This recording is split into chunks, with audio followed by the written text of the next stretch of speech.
মঞ্চে উপবিষ্ট ব্রাহ্মণবাড়িয়া জেলা এবং সরাইল আশুগঞ্জ উপজেলা এবং ওরাইল ইউনিয়নের সম্মানিত নেতৃবৃন্দ এবং সামনে বসা এবং দাঁড়িয়ে থাকা আমার প্রিয় ভাই ও বোনেরা, আসসালামু আলাইকুম। কেমন আছেন আপনারা? আলহামদুলিল্লাহ। আমি গত 12-13 বছর অসংখ্য জনসভায় গেছি। গত 12-13 বছর বহু জায়গা থেকে আমাকে হায়ারে খেলোয়াড় নিয়ে যায় না, ভালো ফুটবল খেললে যায়, তো আমাকে এরকম হায়ারে নিয়ে যায় তো বক্তৃতা করার জন্য। বহু বিভাগে বিভাগে ঘুরছি, জেলায় জেলায় ঘুরছি, কোন মিটিং এ দেখি নাই আমার ভাইয়ের সংখ্যা যত আমার বোনের সংখ্যাও তত। আমি বিশেষ ধন্যবাদ দিতে চাই আমার ওরাইল ইউনিয়ন এবং বিশেষ করে রাজাপুর ধোবাজাইল এবং রানীদিয়ার আমার যে বোনেরা আজকে এখানে উপস্থিত হয়েছেন, আপনাদেরকে আমি বিশেষভাবে ধন্যবাদ দিতে চাই। রাজনৈতিকভাবে কতটা সচেতন হলে এবং আমাকে কতটা ভালোবাসলে, আমার দল বাংলাদেশ জাতীয়তাবাদী দল বিএনপি কে মনে প্রাণে কতটা বিশ্বাস করলে আমার বোনেরা আজকে মিটিং এর অর্ধেকটা জুড়ে আছে। আমার বোনেরা সাইডে দাঁড়ায় আছে, আমার বোনেরা ওইখানে নদীর পাড়ে আমি দেখতে পাইতেছি পুকুরের ঘাটলায় আমার বোনদেরকে, তারা ঘন্টার পর ঘন্টা দাঁড়িয়ে আছে। কখন রুমিনাপা আসবে, কখন আমার ভাই আসবে, কখন কচি ভাই আসবে, জহির ভাই আসবে, মুমিন ভাই আসবে, কখন তারা আসবে ব্রাহ্মণবাড়িয়া থেকে। অনেকক্ষণ আপনারা অপেক্ষা করেছেন। আমার প্রিয় ভাই ও বোনেরা, গত 15 বছর বড় দুঃসময়। গত 15 বছর একটা এমপি নির্বাচন তো দূরেই থাকুক, একটা ইউনিয়ন পরিষদের মেম্বারও আমরা ভোট দিয়ে নির্বাচিত করতে পারি নাই। গত 15 বছর ঘটনাই ঘটে নাই, মামলার আসামি হয়ে গেছে 200 জন 500 জন, ঠিক কি ঠিক না? রাতে বাড়িতে আসতে পারে নাই আমার ভাই, রাতে ঘরে ঘুমাইতে পারে নাই আমার ভাই। আমার ভাইয়েরা ওই বিলের মধ্যে, ধান ক্ষেতের মধ্যে, আইনের মধ্যে কোন মতে একটু রাস্তা পার করছে, সকালে আমার নাই হয়ে গেছে। সত্য কি সত্য না? আমার ভাইয়েরা মোবাইল ফোন রাখতে পারে নাই, পুলিশ প্রশাসন এই মোবাইল ফোন দিয়ে ট্র্যাক করে করে আমার ভাইদেরকে ধরছে। আমি বলছিলাম 2024-এ নির্বাচন করো, হাসিনা করতে পারো, 1 বছরের বেশি মসনদে টিকবা না। আলহামদুলিল্লাহ, আল্লাহর দরবারে কোটি কোটি কোটি শুকর, 7 মাস টিকতে পারে নাই। ওই গণভবন যেটা সে 1 টাকা দিয়ে কিনা নিতে চাইছিল, মনে করছিল গণভবন তার বাপের বাড়ি, পৈতৃক সম্পত্তি, সেই গণভবন থেকে হেলিকপ্টারে করে ওই যে উড়াল দিছে, আর আসতে পারে না।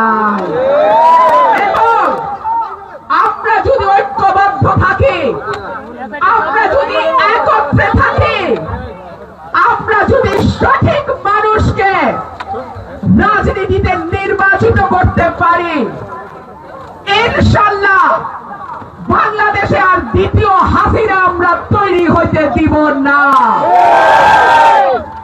আপনারা জানেন অনেক সংস্কারের কথা হচ্ছে, সংস্কার ভালো জিনিস, সংস্কার দেশের এবং মানুষের কল্যাণের জন্যই করা হয়।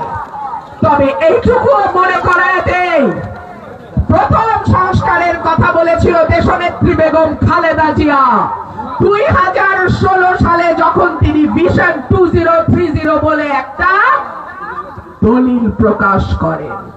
সুতরাং আজকে যে সংস্কারের কথা হচ্ছে, আমরা বিএনপির নেতা কর্মীরা কিন্তু তার বিরুদ্ধে না। তবে একই সঙ্গে দেশবাসীকে মনে করিয়ে দিতে চাই, এই সংস্কারের জনক কিন্তু দেশনেত্রী বেগম খালেদা জিয়া।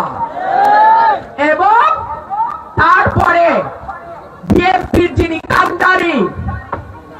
প্রেসিডেন্ট জিয়াউর রহমান এবং দেশনেত্রী বেগম খালেদা জিয়ার পুত্র জনাব তারেক রহমান, তিনি কিন্তু সংস্কারের 31 দফা ঘোষণা করেছেন। সুতরাং সংস্কার নিশ্চয়ই হবে, তবে সেটা মানুষের প্রতিনিধিদের দ্বারা। আপনারা যাকে ভোট দিয়ে নির্বাচিত করবেন, কেবলমাত্র তাদেরই অধিকার আছে আগামীর বাংলাদেশ কেমন হবে, আপনাদের ভবিষ্যৎ কি হবে, কিভাবে উন্নয়ন করা যাবে, কিভাবে দেশটাকে সামনে এগিয়ে নেওয়া যাবে, কিভাবে মানুষের ভোটের অধিকার নিশ্চিত করা যাবে, কিভাবে মানুষের কথা বলার অধিকার নিশ্চিত করা যাবে, এই সকল কিছু তারাই নির্ধারণ করবে যারা কিনা আপনাদের ভোটে নির্বাচিত হবে। ভাইরা আমার, বিএনপির অ্যাক্টিং চেয়ারম্যান জনাব তারেক রহমান একটা কথা কিন্তু হুঁশিয়ারি দিয়ে বলে দিয়েছেন।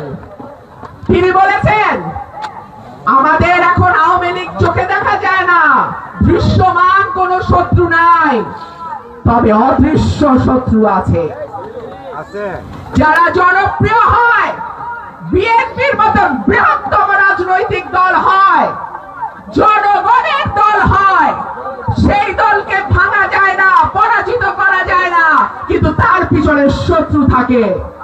সুতরাং আমার ভাই বোনদেরকে আমি বলবো, সাবধান, কোন রকম কোন অন্যায়ের সঙ্গে, কোন রকম কোন বাণিজ্যের সঙ্গে, কোন রকম কোন মামলাবাজির সঙ্গে নিজেকে জড়াবেন না। মনে রাখবেন, মানুষ কিন্তু কিছু বলে না। আজকে মানুষে 1 হাত পানির তলে ফেলবেন, কালকে মানুষ আপনার 100 হাত পানির তলে নেওয়া যাবে। মনে রাখবেন, বিএনপি কিন্তু এখনো ক্ষমতায় আসে নাই। আমার ভাই বলছে, কথা বলার সময় চোখ যেন মাটির দিকে থাকে। মানুষের মন জয় করবেন, মানুষের ভালোবাসা নেবেন।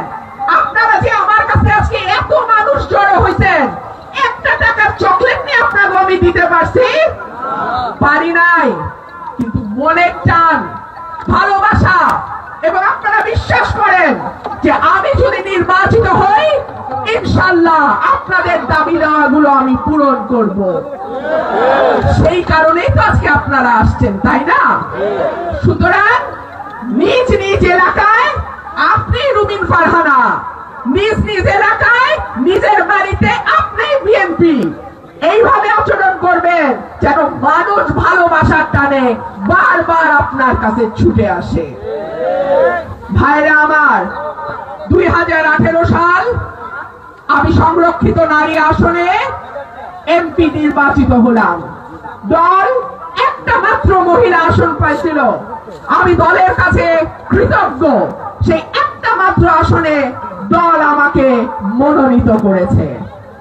এবং আমার যতটুকু সাধ্যে কুলায়, আমি আল্লাহকে হাজির নাজির জেনে বলতে পারি, আমার যতটুকু সাধ্যে কুলায় আমি কিন্তু আমার দলকে, আমার দলের সমর্থককে, আমার দলের ভোটারকে, আমার